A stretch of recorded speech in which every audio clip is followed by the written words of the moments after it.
Chapter 5. An Era of Miracle Doctors. It had been 8 days since the late-night ghost talk, and no one had heard or seen any kind of ghost since. However, when Yunjiao walked out of Zongjong Mingjuo's room that night, the swordsman of Yu Palace noticed that she was wearing odd clothes and acting suspiciously, so by order of Yu Hongzhu, she was locked up immediately. Li Lianhua had heard that Yunjiao hadn't spoken a word even after being tortured, which made him feel regretful. It had also been 8 days since Yu Mulan had taken Li Lianhua's 6-flower medicine, yet his condition hadn't improved. He was still unresponsive to his surroundings. Yu Hongzhu had the vague thought that maybe it wasn't really a miracle medicine when she saw Li Lianhua gathering the plants, but since Li Lianhua said that Yu Mulan should take it, she still soaked the leaves and branches every day and brought a bowl to her husband for him to drink. What was the effect of this 6-flower medicine? Not only Yu Hongzhu, but everyone was very puzzled by it. But finally, Yu Mulan's condition subsided. On the morning of the 9th day, the door of Yu Mulan's room opened. The man, who had been all but a vegetable the day before, was now dressed in purple, radiant and full of energy as he exited his room. It was truly as they say, when one's spirit is revived, one is quite different than when one is sick. Yu Mulan looked tall and fair, for he was quite the handsome middle-aged scholar, his eyes twinkling like the stars. He was unaware of everything that happened after he went mad. Neither did he know that he had set fire to Yu Palace, nor did he know that he ordered each of the 60 swordsmen who had escorted Qiu Shuang back to the city to commit suicide. After learning what he had done, he mourned with great remorse as he wept in front of the graves of the deceased. Yu Hongzhu felt inner turmoil, not daring to let him see Yu Shuang's horrific corpse. She only advised him to rest carefully and take care of himself.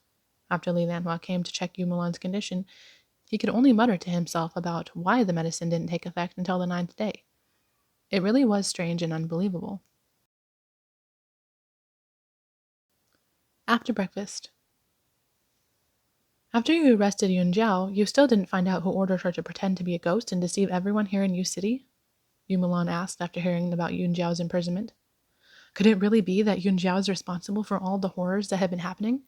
She and Qiu Shuang were best friends. How could she do such a thing? It all seemed near impossible in his mind. She's as obsessed with Mingzhu as Qiu Shuang was. What better way to win Mingzhu's heart than to get rid of Qiu Shuang? Yu Hongzhu asked coldly. Qiu Shuang's death is no doubt the fault of that wretch. She killed my precious daughter, and yet still dared to pretend to be a ghost and make trouble here in Yu City. How brave of her! Do you really think she killed Qiu Shuang? Yu Mulan asked absently.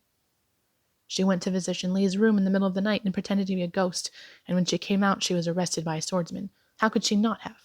Yu Hongzhu sneered. I never thought that wretch would dare to commit such a crime in Yu Palace. If I don't bestow her a death like Qiu Shuang's, then I don't deserve to be a mother.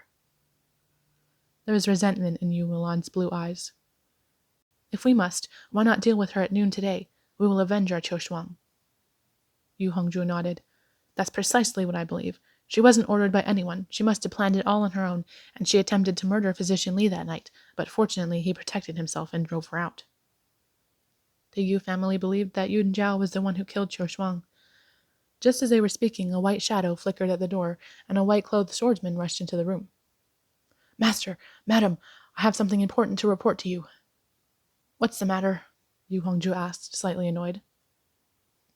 Master Zongjong is back, the swordsman said. He's back? And? Yu Mulan asked, also sounding annoyed. Zongjong Mingzhu often lived in Yu Palace since his engagement with Qiu Shuang. It wasn't like he was a guest anymore, so his being back wasn't something to report so seriously. Did this swordsman really just want to disturb their private conversation? No, Master Zongjong is back, but he's been shackled and was just brought in by Bu Chonghai. The white-clothed swordsman's usual indifferent tone was full of horror. Not just that, but also Hua Rushui is there as well. Both Yu Hongzhu and Yu Mulan were shocked as they looked at each other, their jaws nearly dropping to the floor. How could it be?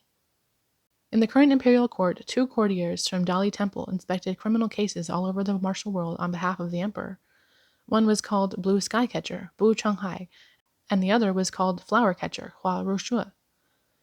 These 2 people once arrested 11 relatives of the emperor, executed 9 of them, and exiled 2 of them. They had brought Zongjong Mingzhu into Yu Palace. Wouldn't this be a major event that would cause an uproar in the government? Yu Hongzhu and Yu Mulan both slammed a hand on the table and jumped up, their bodies as straight as flying swallows. Exiting the room, they rushed straight to the main hall of Yu Palace.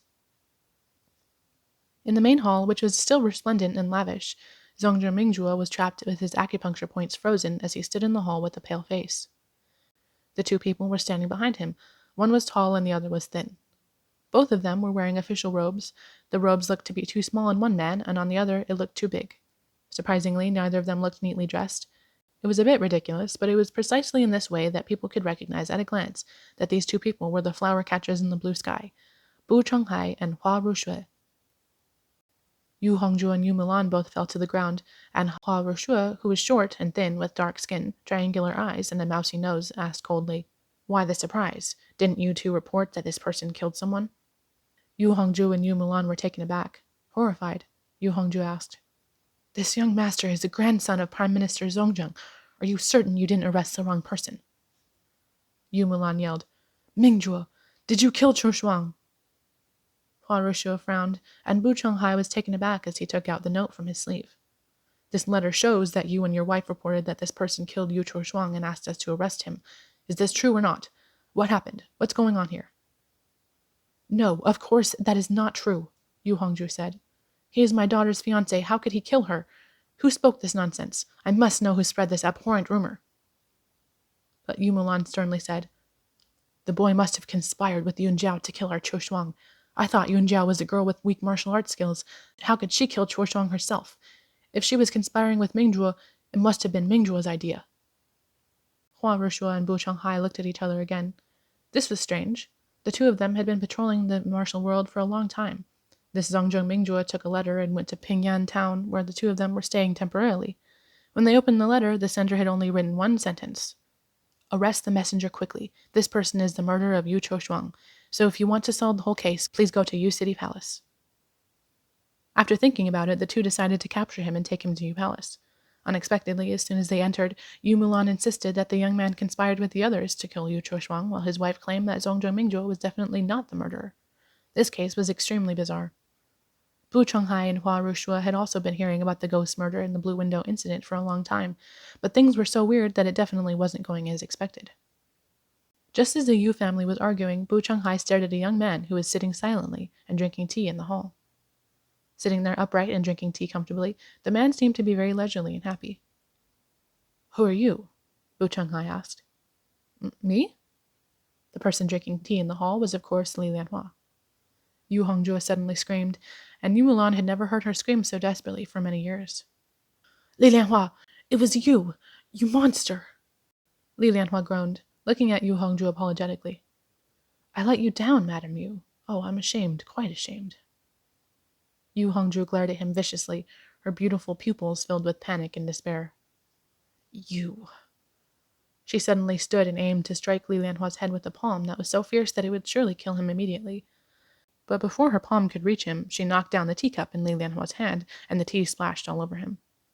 He stood up and turned around to run away, and Yu Hongzhu's palm smashed the chair he was sitting on. Her face was pale, and it seemed that certain things could no longer be concealed. Hua Ruxue was immediately standing behind her like a ghost, pinching her neck with 2 fingers as he said sullenly, "Madam Yu, you dared to kill someone in front of the imperial envoy. You are quite courageous." Beside him, Bu Chonghai asked Lianhua coldly, "You wrote the letter?" Lianhua fled to the door, and when he found it was safe, he turned around and smiled. "Yes, it was me." Zongjung Mingjue's face was dead pale, his whole body trembling. Lianhua looked at him apologetically, as if he really did feel sorry for him. Zongjung Mingjue had confided in him, but Lianhua seemed to have sold him out. "Zongjung Mingjue is Yu Cho Shuang's fiancée. Why would he have killed her?" Hua Ruxue asked.